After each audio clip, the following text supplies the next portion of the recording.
Hello, good morning student. So today we are going to see the occurrence of metal and the extraction of metal.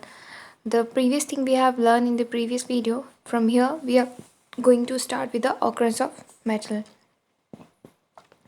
The earth crust is the major source of metal, and seawater also contains some soluble salt such as sodium chloride, magnesium chloride, etc. The elements or compound which occur naturally in the earth's crust are known as minerals. At some places, minerals contain a very high percentage of a particular metal and the metal can be profitably extracted from it. These minerals are called ores. अब देखिए क्या बताया गया है कि जो हमारा earth crust है वो उसमें क्या है कई ये बहुत एक बड़ा मेजर सोर्स है मेटल्स का।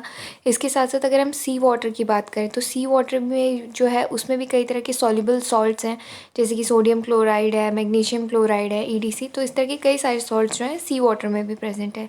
अगर हम बात करें एलिमेंट की या कंपाउंड की तो ये क्या है नेचुरली जो है ये ऑकर होते हैं कहाँ पे, अर्थ क्रस्ट में, और इन्हें जो है हम मिनरल्स के नाम से जानते हैं।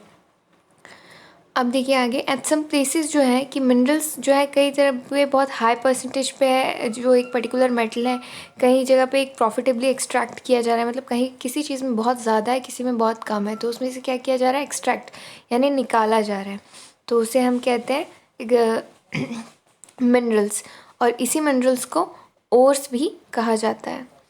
Extraction of metal. You have learnt about the reactivity series of metal. Having this knowledge, you can easily understand how a metal extracted from its ore. अब देखिए, आप जो मेटल की रिएक्टिविटी सीरीज़ होती है उसमें आपने देखा है कि जो भी मतलब बेसिकली आपको मेटल की नॉलेज है कि कौन कैसे हैं, ठीक है। So you can easily understand कि मेटल्स किस तरह से एक्सट्रैक्ट किए जाते हैं ओर से। Some metal are found in the earth crust in the free state. कुछ जो मेटल्स हैं वो कैसे हैं, फ्री स्टेट में अर्थ में प्रेजेंट है, हम डायरेक्टली उसे यूज़ कर ले रहे हैं। लेकिन सम ऐसे हैं जो कि कंपाउंड फॉर्म में, यानी उन मेटल्स को जो है हमें एक्टिविटी सीरीज से लिस्ट एक्टिविटीज़ की सीरीज़ में मिला के बेसिकली हमें कुछ ना कुछ कोई केमिकल प्रोसेस करनी है जिस तरह से हम उसे क्या करें, उसमें से एक्सट्रैक्ट कर सकें। They are often found in a free state. For example, gold, silver, platinum and copper are found in the free state. अब देखो, कुछ जो मेटल्स हैं वो फ्री स्टेट में प्रेजेंट है, तो उसकी कुछ एग्जांपल्स दिए गए हैं, जैसे कि वो कौन कौन से मेटल्स हैं, जैसे कि है gold, silver, platinum and copper. तो ये कैसे हैं, फ्री स्टेट में मिलते हैं हमें। Copper and silver are also found in the combined state as their sulphide और ऑक्साइड ओर। जो कॉपर है और सिल्वर है ये कैसे है, ये कंबाइंड स्टेट में भी हमें मिलते हैं, जो कि सल्फाइड और ऑक्साइड ओर में, मतलब ऑक्साइड ओर में हमें मिलते हैं। इन दो फॉर्म्स में भी जो है वो बेसिकली क्या है, कंबाइंड है। The metal at the top of the activity series which is a potassium, sodium, calcium, magnesium and aluminium are so reactive. तो ये जो मेटल्स हैं ये क्या है, बहुत ही ज़्यादा रिएक्टिव है, that they are never found in the nature as a free element. और ये आपको एज अ फ्री एलिमेंट आपको नेचर में नहीं मिलेंगे, मतलब कहीं ना कहीं से आपको उससे एक्सट्रैक्ट ही करना है बेसिकली दूसरे मेटल्स से। The metals in the middle of the activity series which is a zinc, iron, PB, ETC are moderately reactive. अब ये सारे जो है ये क्या है, मॉडरेटली रिएक्टिव है, एज कम्पेयर टू दैम ये थोड़े कम रिएक्टिव हैं। They are found in the earth's crust mainly as oxide, sulphide और कार्बोनेट। और ये जो कैसे हैं, मेनली अर्थ क्रस्ट पे मिलेंगे आपको is a form of oxide, sulphide and carbonate. You will find that the ores of many metal are oxides. और आपको ये पता चलेगा कि जो कई सारे ओर्स हैं उसमें कई सारे ऐसे मेटल्स हैं जो ऑक्साइड्स हैं। दिस इज़ बिकॉज क्योंकि ऑक्सीजन जो है ये काफ़ी ज़्यादा रिएक्टिव एलिमेंट है और ये बहुत ज़्यादा अबंडेंट है अर्थ पे, मतलब बहुत ही ज़्यादा मिलता है। Thus, on the basis of the reactivity, we can group the metal into a following 3 categories. तो इसी बेसिस पे रिएक्टिविटी के जो मेटल है उसको हम क्या है, हम कह सकते हैं इसे कि हमने 3 कैटेगरी में जो है बेसिकली क्या किया है, डिवाइड किया है। Metals of low reactivity, then metals of a medium reactivity and the metal of the high reactivity. Different techniques are to be used for obtaining the metals falling in each category. और different तरह के metals को जो है basically differentiate करके किया गया है obtain करने के लिए metals को from this category. Several steps are involve in the extraction of a pure metal from the ore. और जो बेसिकली जो ओर है, जो मिनरल है, उसमें से एक पर्टिकुलर मेटल को निकालने के लिए, एक्सट्रैक्ट करने के लिए कई सारी जो है स्टेप्स उसमें इन्वॉल्व हैं। वो क्या है हम देखेंगे आगे। A summary of these steps is given in a figure 3.10. Each step is explained in detail in the following section. और हर स्टेप जो है एक्सप्लेन किया गया है इस फॉलोइंग सेक्शंस में। और कंसंट्रेशन ऑफ ओर, अब देखिए जो ओर है यानी मिनरल्स है, मिनरल्स का कंसंट्रेशन जो है वो क्या है। मेटल्स इसमें भी 3 टाइप से डिवाइड किया गया, metal of high reactivity, metals of medium reactivity and metals of the low reactivity. अब मेटल्स ऑफ हाई रिएक्टिविटी में अगर देखें तो हम इसे क्या करें, इसे बेसिकली इलेक्ट्रोलाइसिस प्रोसेस किया जा रहा है मोल्टेन ओर का, उससे प्योर मेटल को निकाला जा रहा है। मेटल ऑफ लो रिएक्टिविटी में अगर हम देखेंगे तो बेसिकली जो उसका सल्फाइड ओर है उसे रोस्टिंग किया जा रहा है, देन उसमें से मेटल निकाला जा रहा है, देन मेटल को रिफाइन भी किया जा रहा है। अब अगर हम देखेंगे metals of the medium reactivity, अब देखिए बेसिकली यहाँ पे हो क्या रहा है, जो मेटल्स हैं, अगर हम कार्बोनेट ओर की बात करें, सल्फाइड ओर की बात करें, तो कार्बोनेट ओर में क्या हो रहा है, कैल्सिनेशन हो रहा है, which is a this process of oxidation is known as the calcination basically. And here the sulphide ore which is going to be roasting, so here this process is known as the reduction. So here this will be known as the roasting, and then again जो metal है, जो concentration of metal है, उसका क्या होगा, oxidation होगा metal का, then reduction किया जाएगा, फिर उसका क्या होगा, प्योरिफिकेशन होगा बेसिकली। यानी इन शॉर्ट बेसिकली अगर आपको समझना है तो देखिए जो कॉन्सेंट्रेशन हो रहा है यानी जो मिनरल है उसको वो हमें मिला है डायरेक्टली, ओके।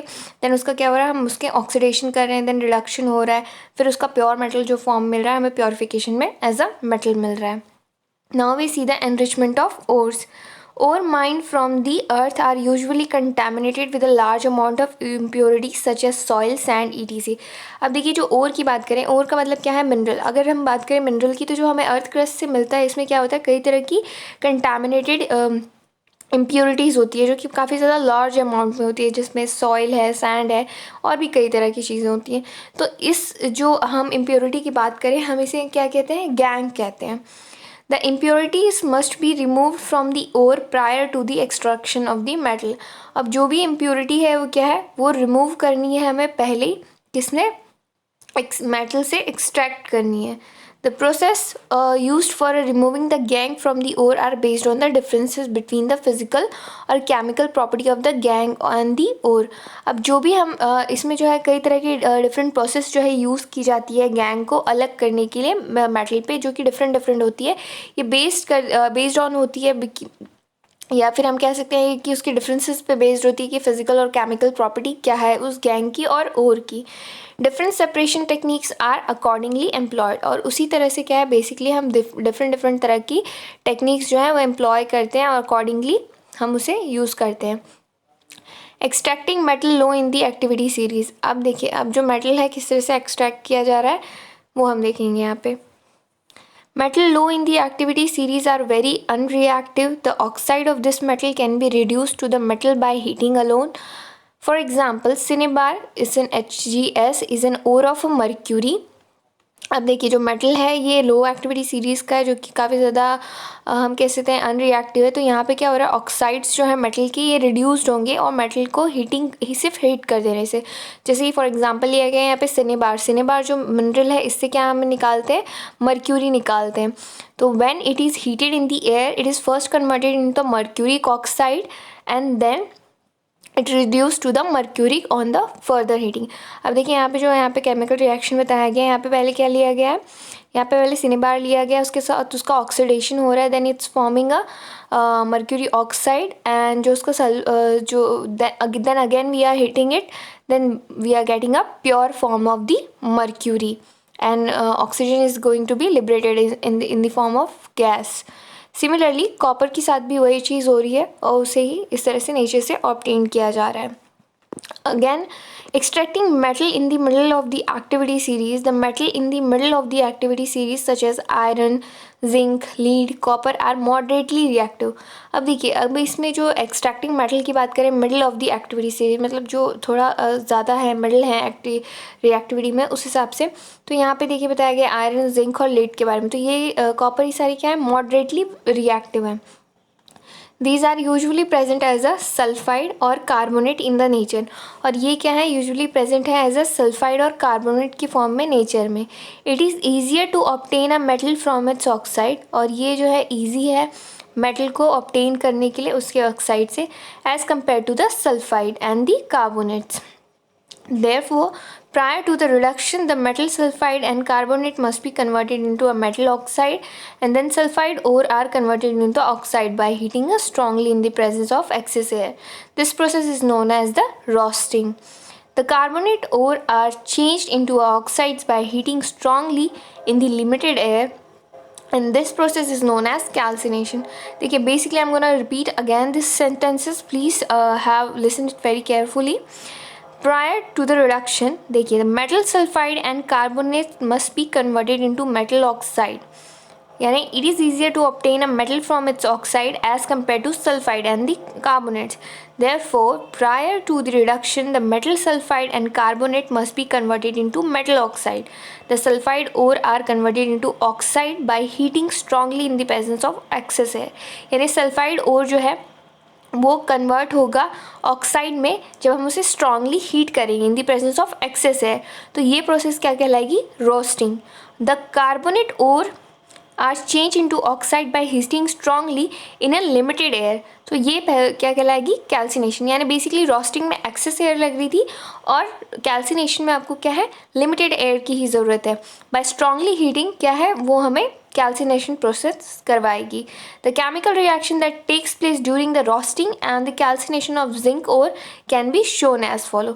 अब देखिए, जिंक ओर का जो है ऑक्सीडेशन भी किया गया है, बेसिकली कैल्सिनेशन भी किया गया है और रोस्टिंग भी किया गया। तो यहाँ पे उसके रिएक्शंस को बताया गया है। जैसे रोस्टिंग का रिएक्शन है, उसमें देखिए क्या गया है, जिंक सल्फाइड जो लिया गया उसके साथ उसका ऑक्सीडेशन किया जा रहा है और जिंक ऑक्साइड बना रहा है, एंड देन जो सल्फर ऑक्साइड है वो क्या है, वो एज अ गैसियस फॉर्म में लिबरेट हो रही है। अब जिंक कार्बोनेट जो हमने लिया है उसको अगेन वो हीट कर रहा है, देन जिंक ऑक्साइड बना रहा है। तो यहाँ पे क्या हो रहा है, कैल्सिनेशन हो रहा है। और ये यहाँ पे क्या हो रहा है, कार्बन डाइऑक्साइड गैस जो है वो लिबरेट हो रही है। The metal oxides are then reduce to corresponding metal by using a suitable reducing agent. अब जो हमें ये हमें मिला है, बेसिकली इसे क्या करना है, हमें प्योर फॉर्म में लेना है। यानी अगर हमें जिंक का प्योर फॉर्म ऑफ मेटल लेना है तो हमें एक प्रॉपर रिड्यूसिंग एजेंट चाहिए होगा। तो अब क्या हो रहा है, हमने ZnO को यानी जिंक ऑक्साइड को कार्बन के साथ रिएक्ट किया, तो जिंक देखिए वो हमें एज अ सॉलिड स्टेट मिल रहा है प्योर फॉर्म में, और कार्बन ऑक्साइड क्या हो रहा है, एज अ गैसियस फॉर्म में लिबरेट हो जा रहा है। You are already familiar with the process of oxidation and reduction explained in the first chapter. Obtaining metal from the compound is also a reduction process. अब देखिए, हमने जैसे हम ऑलरेडी फैमिलियर हैं ऑक्सीडेशन और रिडक्शन से, कैसा किस तरह से होता है। अब अगर जो हमें मेटल हमें मिल रहे हैं कंपाउंड से, ये कौन सी प्रोसेस कहलाती है, ये रिडक्शन प्रोसेस कहलाती है। Beside using a carbon to reduce a metal oxide to metal, sometimes displacement reaction can also be used। अब देखिए, कार्बन जो है वो एज ए मेटल को रिड्यूस करने में यूज़ हो रहा है, मतलब रिड्यूस किया जा रहा है मेटल ऑक्साइड को मेटल में लेने के लिए। यानी हमने जैसे यहाँ पे जिंक ऑक्साइड में क्या किया, कार्बन को यूज़ किया, तो हमें जिंक मिल रहा है और कार्बन ऑक्साइड की फॉर्म में वो लिबरेट हो जा रहा है। तो प्योर फॉर्म में हमें जो मेटल प्योर फॉर्म में चाहिए उसके लिए हम क्या करें, कार्बन का as a reducing agent use करें। The highly reactive metal such as sodium, calcium, aluminium etc are used as the reducing agent because they can displace a metal of a lower reactivity from their compounds. For example, when manganese dioxide is heated with the aluminium powder, the following reaction takes place। अब देखिए, जो हम displacement reaction की बात करें तो इसमें क्या होता है, कई बार जो होते हैं दो मेटल्स अगर एक दूसरे से ज़्यादा हाईली रिएक्टिव हैं तो क्या होता है, वो उस तरह के रिएक्शंस में भी कई बार क्या होता है, डिस्प्लेसमेंट रिएक्शन हो जाता है। जैसे यहाँ पे अगर हम बात करें मैग्नीज डाइऑक्साइड की, हमने उसे क्या किया, एल्यूमिनियम से बेसिकली उसका रिएक्शन किया, जो कि दोनों भी सॉलिड फॉर्म में। अब इसमें क्या हो रहा है, हमें मैग्नीशियम मिल जा रहा है और Al2O3 फॉर्म हो रहा है सॉलिड स्टेट में। तो यहाँ पे Al क्या है, मैग्नीज से ज़्यादा हम कह सकते हैं वो रिएक्टिव है, तो उसने क्या किया, उसका ऑक्सीडेशन हो गया है और ये काफ़ी ज़्यादा हाईली एक्सोथर्मिक रिएक्शन है, तो इसमें हीट निकल रही है। Can you identify the substance that are getting oxidised and reduced? अब देखिए ऑक्सीडाइज क्या हो रही है, एल्यूमिनियम हो रही है, और रिडक्शन किसका हो रहा है, बेसिकली मैग्नीज का हो रहा है। This displacement reaction are highly exothermic. The amount of heat evolved is so large that the metal are produced in the molten state. In fact, the reaction of iron oxide with the aluminium is used to join a railway tracks or a cracked machine parts. The reaction is known as the Thermit reaction. अब देखिए railway tracks और कई सारी चीज़ों को जोड़ने के लिए जब जिस तरह के रिएक्शन का प्रयोग किया जाता है उसमें भी काफ़ी ज़्यादा क्या होता है, हीट निकलती है, तो इस तरह के रिएक्शन को थर्मिट रिएक्शन बोलते हैं। जैसे कि यहाँ पे लिया गया है आयरन ऑक्साइड का एल्यूमिनियम के साथ रिएक्ट किया जा रहा है, तो क्या हो रहा है, हमें आयरन प्योर फॉर्म में मिल रहा है और एल्यूमिनियम ऑक्साइड उससे अलग हो रहा है और यहाँ पे हीट निकल रही है क्योंकि ये काफ़ी ज़्यादा हाईली एक्सोथर्मिक है। Extracting metal towards the top of the activity series. अब यहाँ पे देखिए क्या बताया है, the metal high up in the reactivity series are very reactive. They cannot be obtained from their compounds by heating with a carbon, for example aluminium etc. अब देखिए जो मेटल्स की बात करें ये काफ़ी ज़्यादा हाईली रिएक्टिव है और इसे ऑब्टेन कर पाना उनके कंपाउंड से सिर्फ हीटिंग के बेस पे विद कार्बन ये इतना इजी नहीं है। So for example carbon can not reduce the oxide of sodium, magnesium, calcium, aluminium. अगर हम सिर्फ कार्बन की बात करें तो ये क्या है, इतना पावरफुल नहीं है कि ये एज अ रिड्यूसिंग एजेंट जो है ये सोडियम के ऑक्साइड, मैग्नीशियम के, कैल्शियम के, एल्यूमिनियम के ऑक्साइड्स को रिड्यूस कर सके यानी रिडक्शन कर सके to the respective metal. This is because the metal have more affinity for oxygen than a carbon. क्योंकि metals की क्या है, ज़्यादा affinity किस चीज़ की, ऑक्सीजन की है, तो इस वजह से for example, sodium, magnesium and calcium are obtained by the electrolysis of their molten chloride. The metal are deposited in the cathode, which is a negatively charged electrode, whereas the chloride is liberated at the anode. अब देखिए यहाँ पे क्या हो रहा है, जो at cathode में क्या हो रहा है, पॉजिटिव चार्ज हो रहा है और उसमें इस जो प्रोसेस में अगर हम कहें जो मेटल हम निकाल रहे हैं इन दी मोल्टन फॉर्म में से जो प्योर फॉर्म में निकालने की कोशिश करें तो ऐसा क्लोरीन क्या है, इन दी फॉर्म ऑफ गैस वो लिबरेट हो रही है। Refining of metals. Now we are seeing a refining of metal. The metal produced by a various reduction process described above are not very pure. They contain impurities which must be removed to obtain a pure metal. The most widely used method for refining impure metal is electrolytic refining. अब देखिए basically इसमें क्या होता है, जैसे भी हम कोई भी मिनरल्स या मेटल निकाल रहे हैं वो पूरे प्योर फॉर्म में हमें मिलते नहीं है, तो हमें जो जब हमने उसे निकाला है प्योर फॉर्म में तो उसके बाद भी उसमें क्या करना है, हमें रिफ़ाइन करना है ताकि क्या काफ़ी अच्छे फॉर्म में जो जो इम्प्योर मेटल्स है वो बेसिकली इलेक्ट्रोलाइटिक प्रोसेस में क्या हो जाए, पूरी तरह से रिफ़ाइन हो जाए। तो चलिए देखते हैं इसमें क्या हो रहा है। Electrolytic refining. Many metals such as copper, zinc, tin, nickel, silver, gold, etc. are refined electrolytically. अब देखिए जो भी कई सारे मेटल्स हैं जैसे कि कॉपर है, जिंक है, टीन है, निकेल है, सिल्वर है, गोल्ड है, ये सारे क्या हो रहे हैं, रिफाइंड हो रहे हैं इलेक्ट्रोलिटिकली by the process of electrolysis. In thin strip of the pure metal is a made the cathode. अब जो एक प्योर मेटल है जो कि हम एज अ कैथोड ले रहे हैं, A solution of the metal salt is used as a electrolyte. और जो सॉल्यूशन है मेटल का यानी जो भी मेटल हम ले रहे हैं, जैसे हमने लिया है क्या, कॉपर, तो हम कॉपर का ही सॉल्यूशन ले रहे हैं, a solution of metal that is used as a electrolyte. The apparatus is set up as shown in figure 3.12. और apparatus को हमने वैसा शो उस तरह से सेट करना है जैसे फिगर में शो किया गया है। On passing the current through the electrolyte, a pure metal from the anode dissolve into a electrolyte. अब देखिए क्या हो रहा है, जैसे हम इसमें करंट पास करेंगे थ्रू इलेक्ट्रोलाइट तो जो प्योर मेटल है फॉर्म वो एनोड में क्या हो गया, डिज़ोल्व हो जाएगा और ये प्रोसेस क्या हो जाएगी, इलेक्ट्रोलाइट हो जाएगी। तो इक्विवेलेंट अमाउंट में जो प्योर मेटल है वो डिपॉजिटेड होने लगेगा कैथोड में, यानी बेसिकली एनोड में जो हमने इम्प्योर मेटल रखा था उसका जो भी प्योर मेटल है वो किस में जाके डिपॉजिट होने लगेगा, कैथोड में होने लगेगा। तो जो पतली स्ट्रिप है वो क्या होगी और मोटी होती चली जाएगी। The soluble impurity go into the solution whereas the insoluble impurity settle down. यानी जो उसका बेसिकली इम्प्योर मेटल है वो एनोड के नीचे क्या हो जाएगा, बेसिकली जमने लगेगा, जो कि एनोड मड के नाम से जाना जाता है। अब देखिए process of corrosion. You have learned the following about the corrosion in chapter 1. Silver article become black after the some time when exposed to a air. This is because it react with the sulfur in the air to form a coating of a silver sulfide. अब जैसे आपने देखा है silver की अगर कोई चीज़ आपने पहनी है या रखी हुई है तो क्या होता है उसमें वो ब्लैक ब्लैक जमने लगती है। क्यों? क्योंकि उसका जो है रिएक्शन होने लगता है किससे, सल्फर से, जो कि एयर में प्रेजेंट है, और इस वजह से उसकी कोटिंग हो जाती है कुछ इस तरह की जिसे हम सिल्वर सल्फाइड कहते हैं। Copper reacts with a moist carbon dioxide in the air and slowly loses its shiny brown surface and gains a green coat. The green substance is basically copper carbonate. अब देखिए जो copper react करता है moist carbon dioxide से जो कि air में present है, और ये स्लोली क्या करता है अपने शाइन लूज करके ब्राउन सरफेस में आ जाता है और एक तरह का ग्रीन कोट इस पे आ जाता है। और ये जो सब्सटेंस है बेसिकली क्या है, कॉपर कार्बोनेट है। Iron when expose to moist air for a long time acquires, अगर ये कॉपर के बारे में हमने जाना। अब हम देख रहे हैं आयरन के बारे में। आयरन को अगर हम क्या करें मॉइस्ट एयर में काफ़ी टाइम के लिए रख दिए तो बेसिकली उसकी भी कोटिंग क्या हो जाती है, ब्राउन फ्लैकी हो जाती है, और ये सब्सटेंस क्या कहलाता है, उसका रस्ट। बेसिकली क्या होता है, उस पर रस्टिंग होने लगती है। Let us find out the condition under which iron rust. अब चलिए देखते हैं कौन सी ऐसी कंडीशन जिसमें आयरन रस्ट हो रहा है, ये हमें देखनी है यहाँ पे। तो बेसिकली इसके लिए यहाँ पे क्या किया गया, एक एक्टिविटी लिया गया है।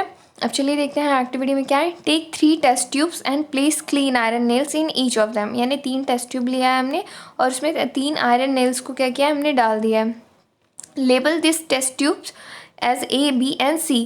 पोर some water in the test tube A and कॉक इट। अगर हमने क्या किया टेस्ट ट्यूब A में तो एक मतलब बेसिकली आयरन नेल को लिया है और उसमें थोड़ा वाटर डाल के उसमें छोड़ दिया है। Pour a boiled distilled water in the test tube B and add about 1 ml of oil and cork it। अब देखिए जो दूसरा वाला है उसमें हमें क्या करना है, हमें बेसिकली डिस्टिल्ड वाटर लेना है टेस्ट ट्यूब बी में, और उसके बाद मतलब जो प्योर बॉइल्ड डिस्टिल्ड वाटर है वो हमें लेना है, उसके साथ उसमें 1 ml क्या करना है, ऑयल मिला देना है और उसके बाद बंद कर देना है। The oil will float on the water and prevent the air from dissolving in the water. अब क्या हो गया, पानी जो है बेसिकली वो एयर जो ऑयल है वो पानी के ऊपर आ जाएगा तो क्या करेगा, एयर को जाने से रोकेगा, प्रिवेंट करेगा। Put some anhydrous calcium chloride in the test tube C. अब अनहाइड्रस कैल्शियम जो क्लोराइड है वो हमें टेस्ट ट्यूब सी में डालना है, कॉकेट। Then anhydrous calcium chloride will absorb the moisture if any from the air and leave this test tube for a few days and then observe। अब जो अनहाइड्रस कार्बन डाइऑक्साइड है क्या कर रहा है, बेसिकली ये जो भी मॉइस्चर है उसे एब्जॉर्ब कर ले रहा है और इस तरह से उसे कॉर्क करके हमें छोड़ देना है कुछ दिनों के लिए, और हमें देखना है कि क्या हो रहा है। So you will observe that the iron nail rust in the test tube A but they do not rust in test tube B and C. अब आप देखेंगे ऐसी कंडीशन में क्या हो रहा है, टेस्ट ट्यूब ए जो है वहाँ पे रस्टिंग हो रही है पर बी और सी में नहीं हो रही है। तो जब देखेंगे क्यों नहीं हो रही है, the nails are export to both air and water in the test tube B. अगर हम नेल्स की बात करें तो ये क्या है, वो एयर और वाटर दोनों में टेस्ट ट्यूब बी में क्या है, एक्सपोज हो रही है। The nails are expose only water and the nails in the test tube C. अगर हम सिर्फ मतलब जो हमारा टेस्ट ट्यूब बी है बेसिकली इसमें क्या हो रहा है, जो नेल्स हैं वो जो वाटर है और ऑयल है उसमें एक्सपोज हो रहे हैं। अगर हम सी को देखें तो वो ड्राई एयर में है। तो what does this tell about the condition under which iron article rust. तो इस तरह से आप क्या समझ रहे हैं कि किस कंडीशन में आर्टिकल मतलब किस कंडीशन में बेसिकली आयरन क्या है, रस्ट हो रहा है, ये हमें समझना है। तो आप देख सकते हैं किस में और किस तरह की कंडीशन में हो रहा है। हमारी पहली कंडीशन में जो है क्या है, उसमें आयरन रस्ट हो रहा है, और बाकी की 2 कंडीशंस में आयरन क्या हो रहा है, रस्ट नहीं हो रहा है, क्योंकि उसे जो है बेसिकली जो उसका मॉइस्चर उसे मिलना चाहिए जिससे उसका रिडक्शन हो, वो चीज़ इन दोनों में पॉसिबली नहीं हो पा रही है। अब हम देखेंगे प्रिवेंशन ऑफ कोरोजन। अब कोरोजन की क्या क्या प्रिवेंशन है। The rusting of iron can be prevented by painting, oiling and greasing, galvanization, chrome plating and anodizing और making alloys। अब देखिए बेसिकली क्या है, किसी भी अगर हमें रस्टिंग को रोकना है आयरन की तो हमें उसमें पेंटिंग, ऑयलिंग, ग्रीसिंग ये सारी चीज़ें कर सकते हैं, जिससे क्या होगा, ये इनका कोरोजन का प्रिवेंशन होगा। गैल्वेनाइजेशन जो है ये ऐसी मेथड है जो कि स्टील को प्रोटेक्ट करती है या और आयरन को रस्टिंग से by coating them with a thin layer of zinc. इसमें जिंक की जो है क्या है, थिन लेयर आ जाती है। The galvanised article is protected against the rusting even if the zinc coating is broken. Can you reason this out. अब जब जिंक की कोटिंग जो है वो ब्रोक भी हो जाए तो भी वो क्या करता है, उसे प्रोटेक्ट करता है। तो इस alloying is a very good metal of improving properties of metal. We can get the desired property by this metal. For example, iron is the most widely used metal, but it is never used in its pure state. अब iron जो है ये बहुत ही ज़्यादा usable metal है पूरे world wide की अगर हम बात करें, लेकिन क्या है ये अपने प्योर फॉर्म में कभी भी यूज़ नहीं होता है। This is because pure iron is very soft, और ये इसलिए क्योंकि जो प्योर आयरन वो काफ़ी सॉफ्ट होता है और वो काफ़ी ज़्यादा ईजिली स्ट्रेच हो जाता है जब वो हॉट होता है। But if it is mixed with a small amount of carbon, लेकिन अगर हम इसे कार्बन के साथ मिक्स कर दें थोड़े अमाउंट पे, तो it become hard and stainless steel. और ये क्या हो जाएगा, हार्ड हो जाएगा और स्टेनलेस स्टील हो जाएगा, which is hard and does not rust, और जो कि क्या है, हार्ड है और ये रस्टिंग नहीं होगी। Thus if iron is mixed with some other substance, it's a property change. In fact the property of any metal can be changed if it is mixed with some other substance. The substance added may be a metal or non-metal. An alloy is a homogeneous mixture of two or more metal, or a metal and a non-metal. It is prepared by the first melting the primary metal and then dissolving the other element in a definite proportion. It is then cooled to the room temperature. If one of the metal is mercury, then the alloy is known as the amalgam.